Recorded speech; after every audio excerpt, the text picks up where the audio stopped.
Ahora vamos a hacer el debate y después se quedará la Morales con sí, menos mal, porque no me lo aguanto. No, Debutó ayer y ya no me lo no aguanto. se lo fuma.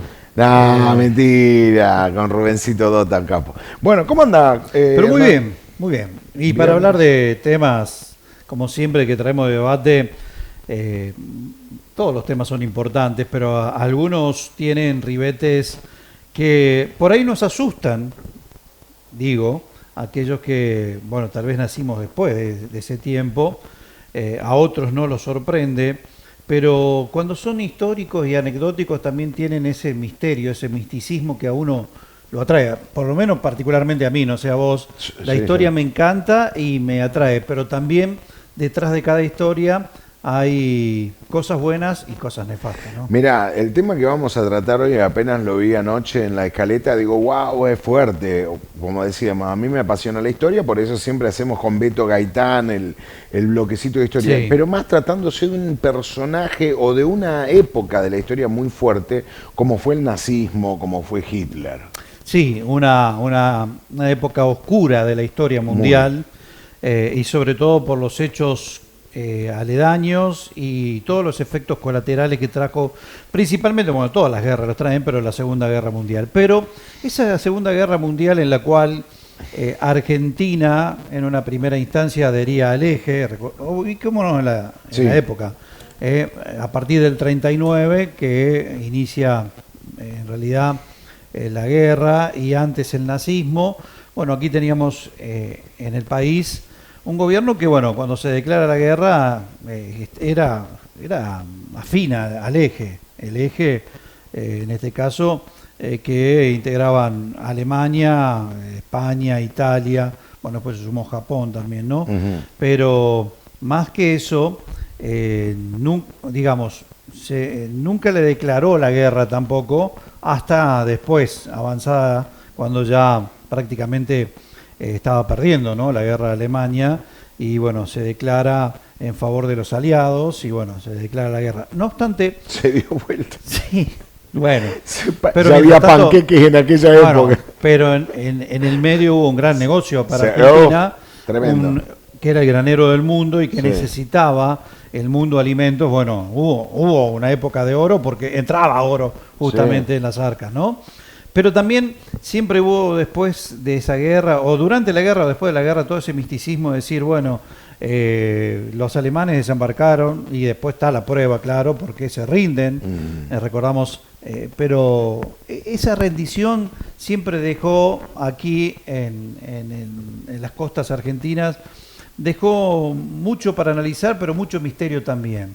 Y después, bueno, ahora vemos también investigaciones que hacen grandes cadenas televisivas de que Hitler estuvo en Argentina, es un ejemplo, que aquí tuvimos, lo tenemos cerca, en Miramar, el Hotel Viena, un sí. hotel misterioso para la época, El Edén en la el falda. Edén en la falda, misterioso para la época por lo que significaba, por la tecnología que tenía y porque se decía que también allí había guardias alemanes que custodiaban una habitación, bueno, muchas cosas. Una noche de autos negros que supuestamente vino Perón a una reunión a Miramar. Bueno, hay muchas cosas que se dicen, pero hay un periodista e investigador que lo viene haciendo desde hace muchísimo tiempo y que, bueno, dio a conocer también con imágenes el desembarco en la Patagonia porque encontraron también los botes de desembarco. Apa. Frente las playas de Quequén, un poco más a unos 20 kilómetros, bueno, la Armada encontró un submarino, Sí. que en realidad decía que no era un submarino, pero bueno, investigadores, el propio Abel Basti, con quien vamos a dialogar, pidió, por supuesto, pericias y se trata de un submarino. Y lo vamos a saludar porque lo tenemos así, Vamos. gentilmente nos atiende. Abel, Hernán Coria y mi compañero Germán Orellana los saludan. Gracias por atendernos para la televisión cooperativa de Brickman. Buen día. ¿Qué tal? Buen día, ¿cómo están? Muy bien. Pero muy bien. Corríjame lo que quiera de la introducción que hice, si hay datos erróneos, pero tengo entendido que, en definitiva, por supuesto, Argentina siempre en esa época fue afín al nazismo.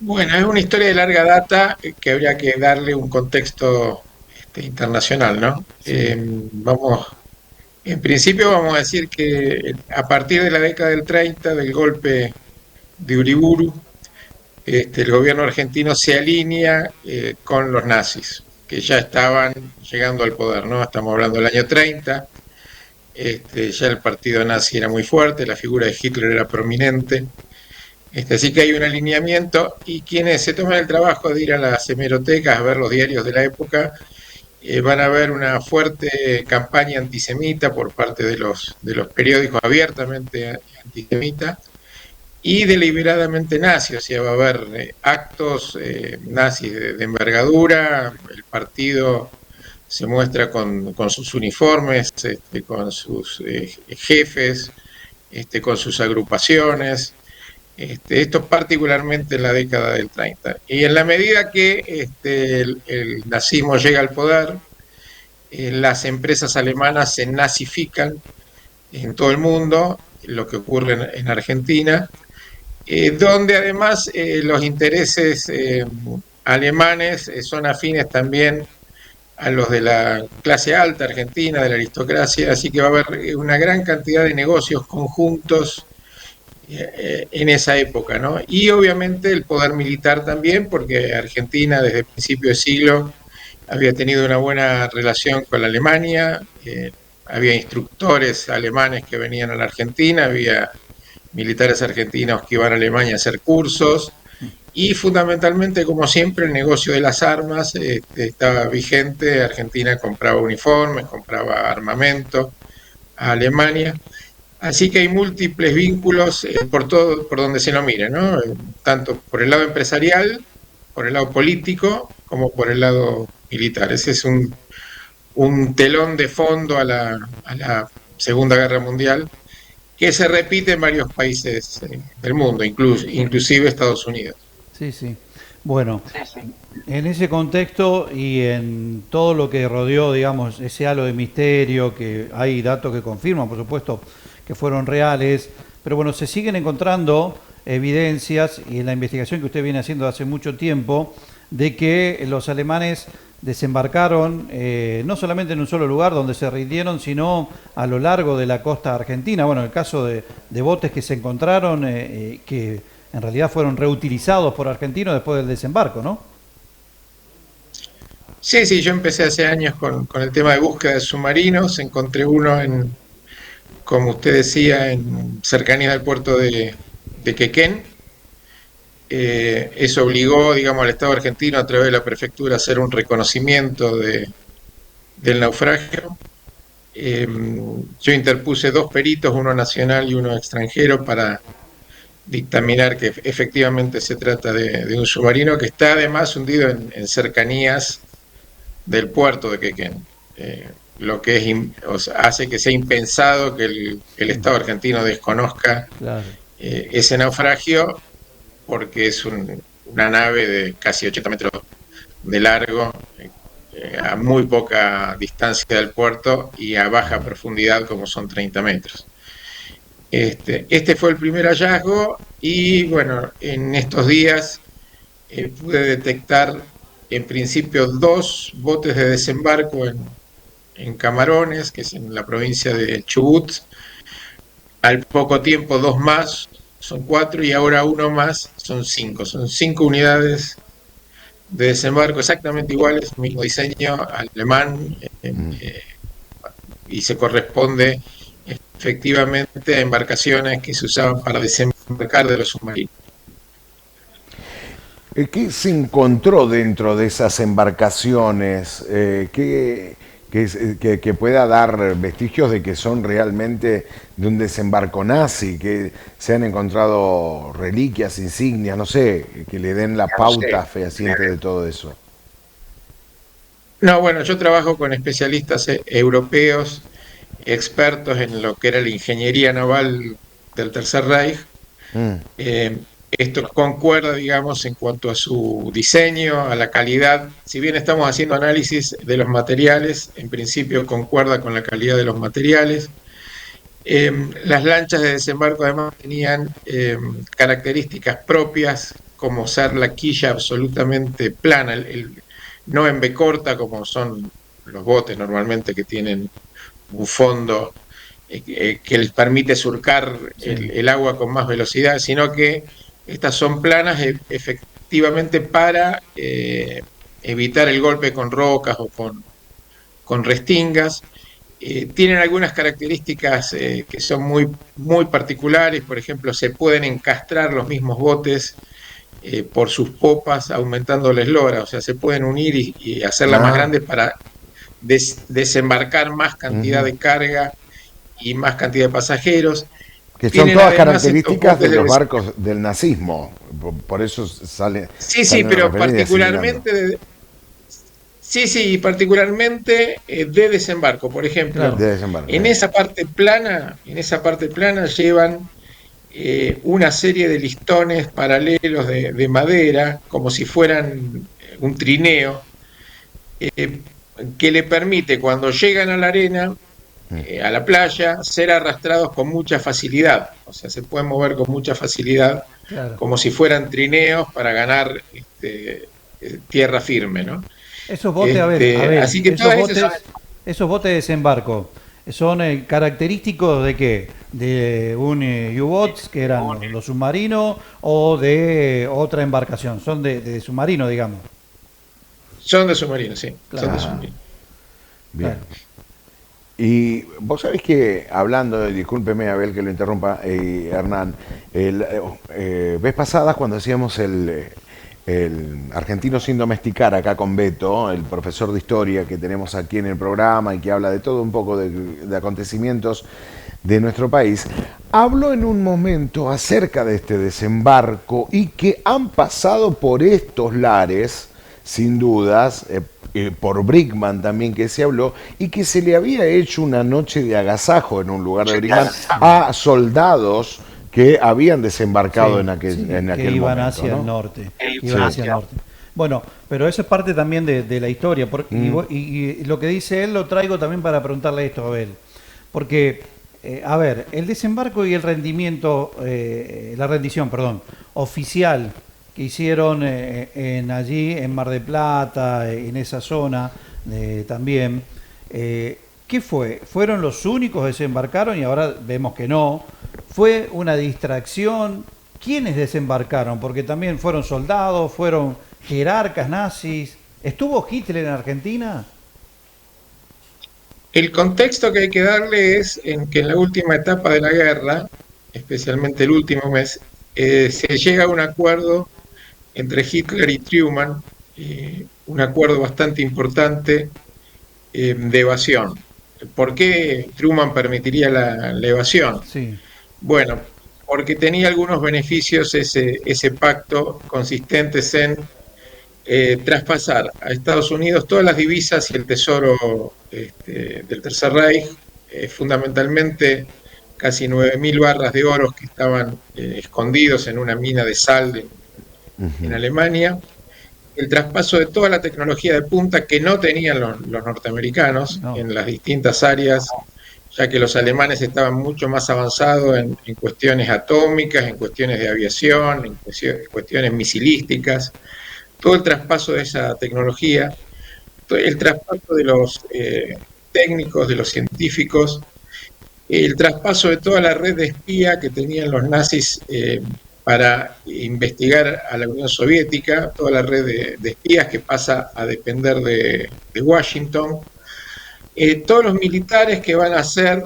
a la sazón instructores de las Fuerzas Armadas norteamericanas, como por ejemplo el escuadrón de boinas verdes. Si uno va a los legajos de los instructores, son los nazis con sus uniformes, en Estados Unidos los ujú. instructores de estas fuerzas, y fundamentalmente para configurar la etapa que se viene, que todos los expertos ya tenían prevista, que era el enfrentamiento entre la Unión Soviética y los Estados Unidos. Entonces, el acuerdo consiste en reciclar todo el capital del Tercer Reich, la nueva etapa que va a ser la Guerra Fría, que es la lucha contra la Unión Soviética y fundamentalmente impedir que desembarque el comunismo en América. Claro. Esto uno lo puede graficar con los mapas geopolíticos de Sudamérica en los años 50, que van a ver que son todos gobiernos militares de derecha, donde los nazis han encontrado no solamente refugio, sino un trabajo nuevo, que es asistir a esas dictaduras en la lucha contra el comunismo. Y también lo que se pacta es la salida de los grandes holding alemanes, de las grandes empresas. Tenían Europa destruida, así que no tenían mercado en Europa. Y estas empresas se trasladan a América, en países donde en la mayoría de los casos ya tenían alguna sucursal, alguna delegación, Sí. pero transfieren sus grandes plantas, ¿no? Estamos hablando de empresas como Siemens, Mercedes-Benz, los grandes holdings, con grandes plantas donde trabajan miles de operarios, donde uno de los requisitos es, bueno, yo no voy a trabajar si soy un empresario alemán, que previamente estuve con Hitler colaborando con el esfuerzo bélico, y ahora tengo la posibilidad de irme a Sudamérica, pretendo que en el país donde yo ponga mi planta o mis fábricas, no gane el comunismo, porque si gana el comunismo me van a expropiar la empresa. Claro. Entonces la garantía política para que eso no pasara es instalar estas dictaduras militares en toda la región, asesoradas con nazis vivitos y coleandos muy activos, Claro. que eran los mejor entrenados para la lucha contra el comunismo. Ese es el marco Sí. de la evasión, que hay que darle ese contexto. Entonces, esta evasión, que dura muchos años, porque la primera oleada es en submarinos, es una flota de submarinos para salir rápido con personajes importantes, pero después esta evasión continúa con medios más tradicionales, principalmente barcos, también se usó la aviación, y son miles de nazis, no son cientos, son miles y miles de nazis. Esto suponía toda una ingeniería muy aceitada, para concretar la salida, darles identidades falsas, buscarle los destinos, en esos destinos el cobijo, el trabajo, las garantías de supervivencia. Entonces esto era muy meticuloso, esto se hablaba con cifras muy exactas respecto a decir, bueno, vamos a mandar a Colombia 5.000 alemanes. Estos 5.000 van a tener asegurado su supervivencia, una parte en tal fábrica, otro en tal empresa. Ya, sí, sí. Es un caso notorio, por ejemplo, o emblemático, el de Eichmann, que terminó trabajando en Mercedes-Benz en Buenos Aires, por ejemplo, para dar Mira vos. un caso. Y en En todas estas definitiva, fugas, todo esto- discúlpeme que lo interrumpa, Abel, en todas estas Sí. fugas, ¿está la posibilidad de que Hitler haya también aprovechado todo esto para desembarcar en Argentina? ¿Hay registros? ¿Hay fotos? Bueno, hay off the record por ahí que Hitler vivió hasta avanzada edad aquí en nuestro país, ¿no? También, aprovechando todo esto. Sí, claro, sí, claro. Bueno, yo tengo 12 libros escritos donde hablo precisamente y doy detalles de esta fuga encabezada por el jefe. No es Claro. que está encabezada por alguien de segunda línea. Semejante operación. Ustedes tienen que pensar que la operación de submarinos, donde los documentos soviéticos la denomina o los denomina convoy especial del Führer, esa operación, que así está catalogada por los soviéticos, era una operación muy importante, con una logística tanto para la salida como para la llegada, la distribución de la gente que llegaba, los sitios, los horarios, y cosas además, ¿no? Claro. Con carga y con hombres. ¿Quién tenía el poder, ya con la guerra, Alemania con la guerra perdida, quién tenía el poder de ordenar una operación de esas características? ¿Quién podía conducir esa operación? ¿Qué transportaban los submarinos para que fuera tan importante la operación? ¿Y a quiénes llevaban? Insisto, cuando la guerra estaba perdida, y la única cabeza visible con poder, habida cuenta que varios de los jerarcas ya estaban presos o suicidados, la única cabeza visible que podría haber llevado adelante eso era Adolf Hitler. O sea, que estuvo en Argentina, no murió en el búnker o no se mató, se suicidó con Eva Braun, sino que estuvo en Argentina y vivió ¿hasta cuándo en Argentina? Bueno, esto de afirmar que no se suicidó en el búnker, dos aristas, ¿no?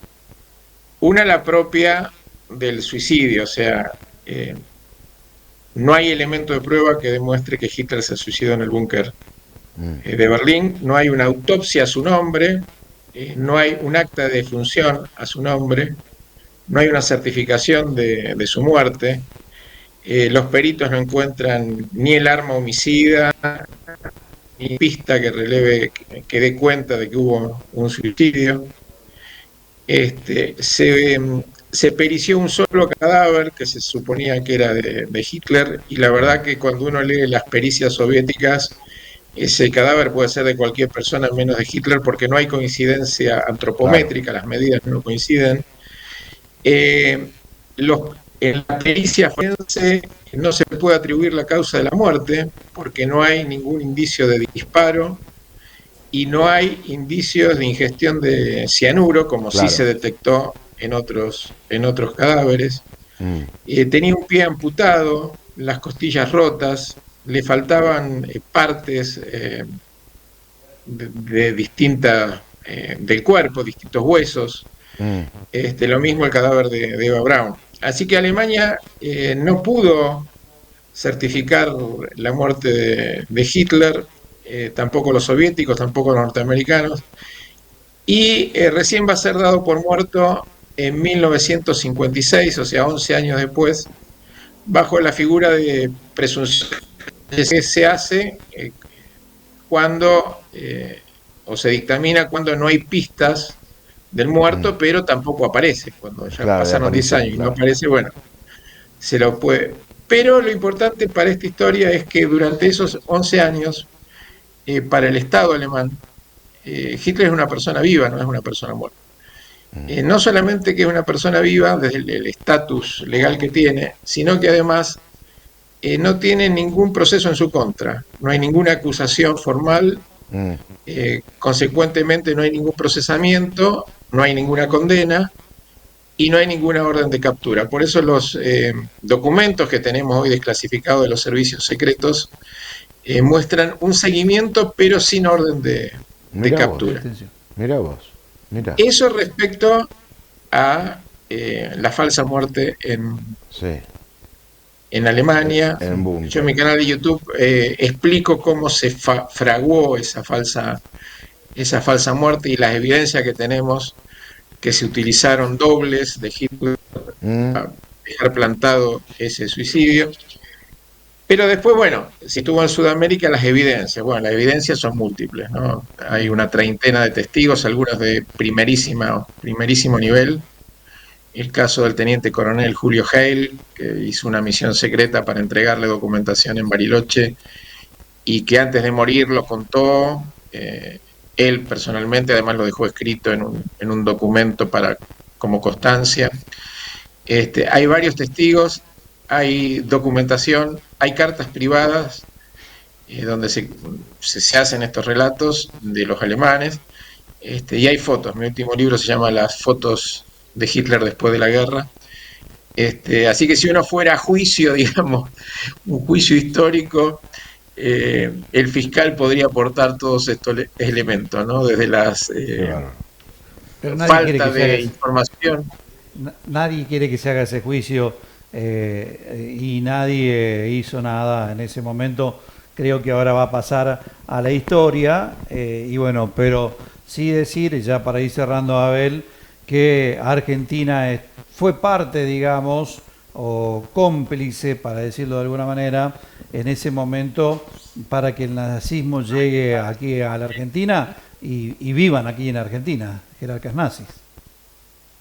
Sí, yo creo que fue un cómplice obligado porque la orden baja de Washington a todos los americanos. Mm, El gran acuerdo, insisto, es de Truman con Hitler. El Claro. país que más nazis recibió fue Estados Unidos, no mm, solamente científico, eso fue la pantalla. Estados Unidos recibió criminales de guerra, recibió gran cantidad de militares, expertos en guerra bacteriológica, en guerra química, en misilística. Así que Argentina cumplió, en particular a través de su presidente, que en ese momento era Perón, con las directivas que cumplieron todos los presidentes sudamericanos, de recibir nazis. Después cada país internamente acordaba la forma de protegerlos, de darle documentos, de insertarlos en sus fuerzas o en sus distintos estamentos o dependencias oficiales, pero cumplió con ese error, alineándose con un eje anticomunista liderado Washington en el marco de la Guerra Fría que ahí empezaba. Bien. Muy bien. Abel, ha sido un placer, seguramente volveremos a charlar sobre el tema, las investigaciones quedan y gracias también por arrojar un poco de luz sobre este tema que a muchos les apasiona y que es historia, pero que también nos involucra a todos los argentinos. Le agradezco y bueno, simplemente le dejo el final para que diga dónde lo pueden encontrar, aquellos que quieran también los libros, quieran verlo en su canal de YouTube.